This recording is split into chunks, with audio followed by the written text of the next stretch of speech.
I started driving a tow truck at night because it paid better and asked fewer questions.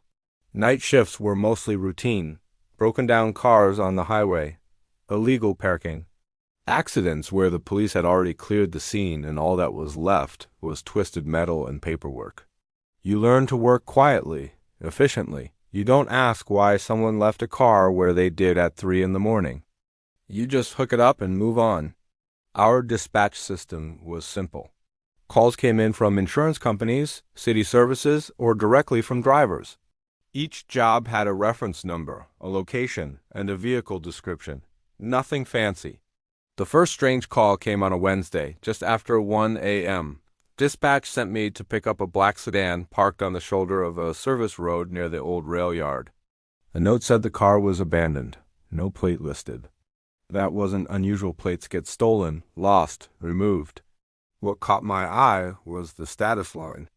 Vehicle status, total LOSS file, closed. I frowned at the screen. Total loss usually meant the car had already been towed, inspected, and written off. File closed meant the job was done. I radioed dispatch. Hey, this job says total loss, file closed.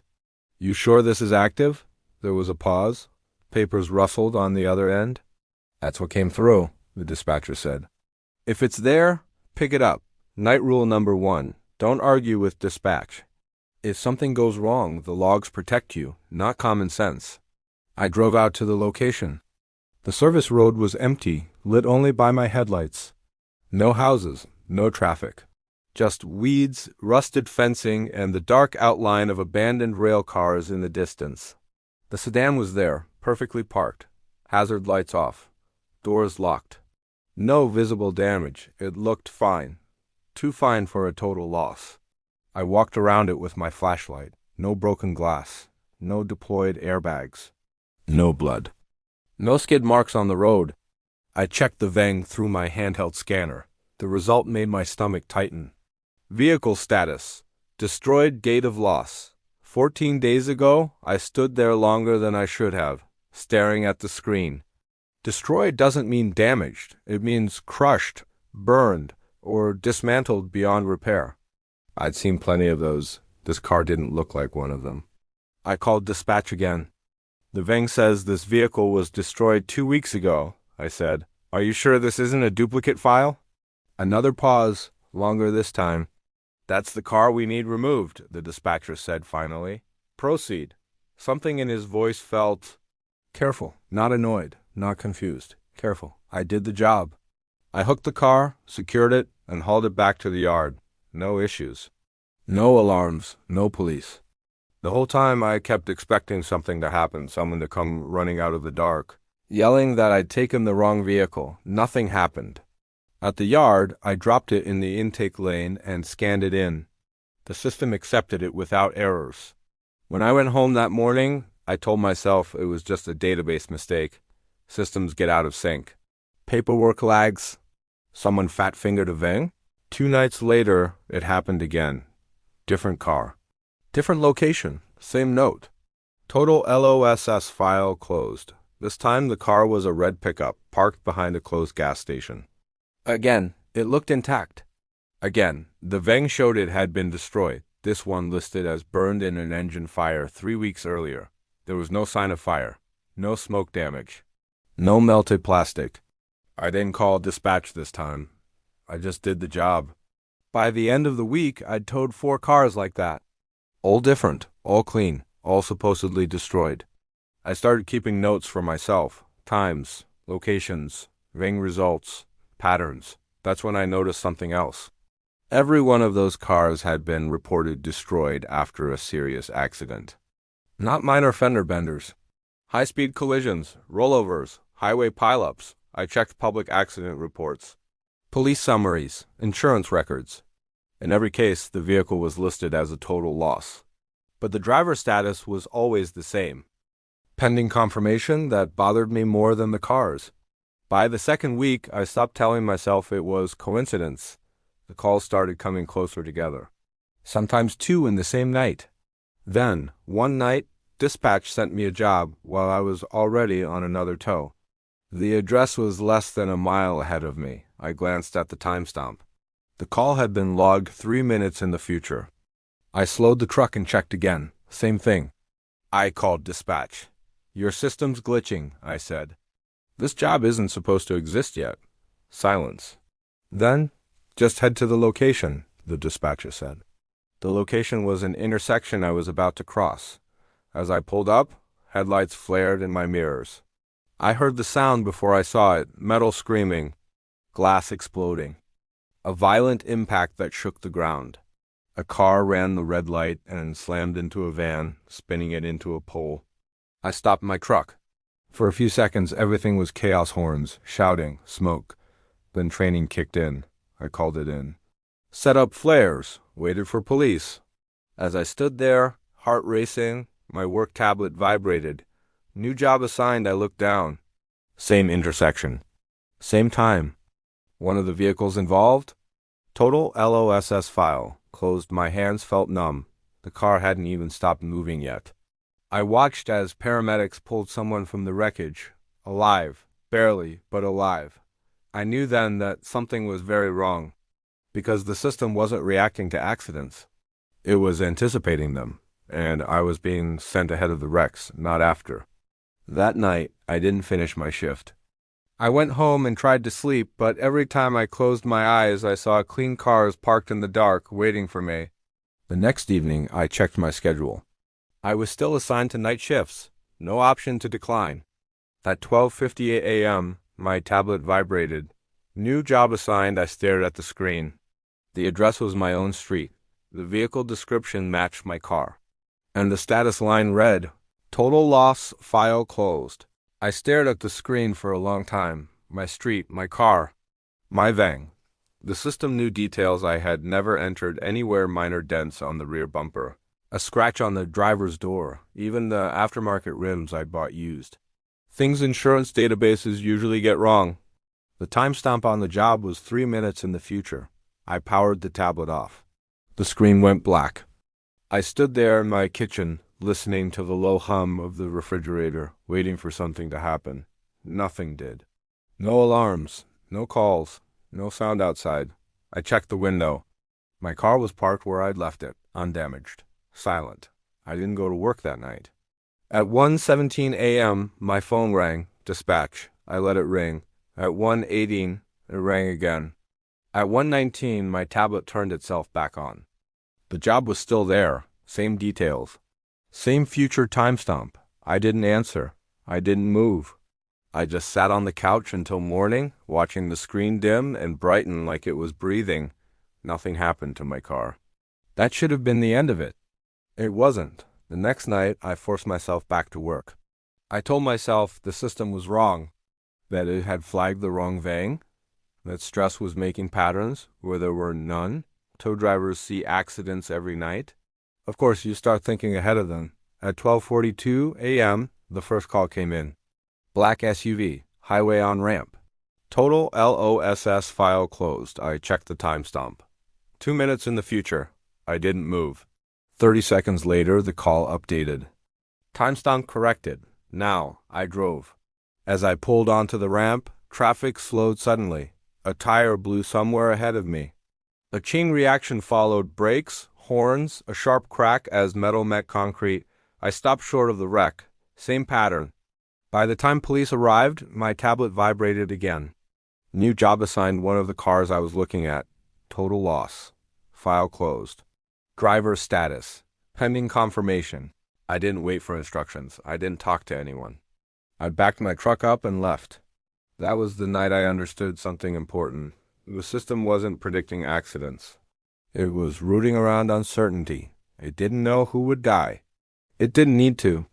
It only needed to know which vehicles would not continue. And my job wasn't to clean up after accidents. It was to remove the outcome. I started refusing jobs. Not officially, you can't refuse jobs without getting flagged.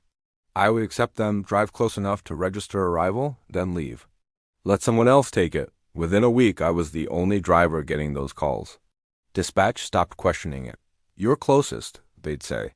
"System picked you. Just do the job." One night, I decided to test it. A job came in for a silver sedan on a residential street. Total loss. File closed. Timestamp. 1 minute ahead. I parked my truck at the end of the street and waited. 30 seconds passed. A car turned the corner too fast. Missed a stop sign. Hit the sedan exactly where the tablet said it would be. I felt sick. The driver stumbled out, bleeding but alive. Neighbors ran out. Someone screamed. Before the ambulance arrived, my tablet updated. Driver status. Confirmed. I didn't need to check what that meant. I called dispatch. This system is sending me before the accidents, I said. You know that. Silence. Then, carefully, just follow the route. Who built this? I asked. It's not new, the dispatcher said. It just got better. Better at what? At closing loops, he said. The line went dead. I stopped sleeping. I stopped driving my personal car. Every night, I expected to see my own job pop up again. It didn't. Instead, I started seeing something worse. Jobs with no vehicles attached. No description. No VAN. Just coordinates. And the same status line. Total LOSS file closed. The first time I arrived at one of those locations, there was nothing there. Empty road, no debris, no cars. I waited. 2 minutes later, a motorcycle came around the bend. It never had a chance. I turned away before impact, but I heard it. I didn't wait for the tablet to update. I left. That was the night I tried to quit. I parked the truck at the yard, walked into the office, and put my keys on the desk. The manager didn't look surprised. You can't, he said. Watch me, I replied. He slid a printed report across the desk. It listed jobs I had completed, dates, times. Some of them were in the future. You're already scheduled, he said. You're already part of the chain. What chain? He leaned back in his chair. Nothing here starts or ends with you, he said. You just move what's finished. I'm not doing this anymore, I said. He nodded. That's fine, he said. Then someone else will, I left. That night I stayed home. Lights on, phone off. At 2:03 a.m., my power went out. At 2:04, my tablet turned on. I hadn't brought it home. It was on my kitchen table. New job assigned address. My block, vehicle, unknown. Status, total LOSS file closed. I looked out the window. A car was parked across the street. Engine running. Driver inside, scrolling on their phone. I recognized the car. It was mine. Parked where I had left it earlier that evening, I ran outside. The street was empty. No car, no engine noise. The tablet vibrated again. Timestamp corrected. Now, I understood then that the system didn't care where the truck was. It only cared that I was available. And as long as I existed in the loop, accidents would continue to be routed to me. I didn't sleep that night. At dawn, I drove to the yard. I took the truck. I waited.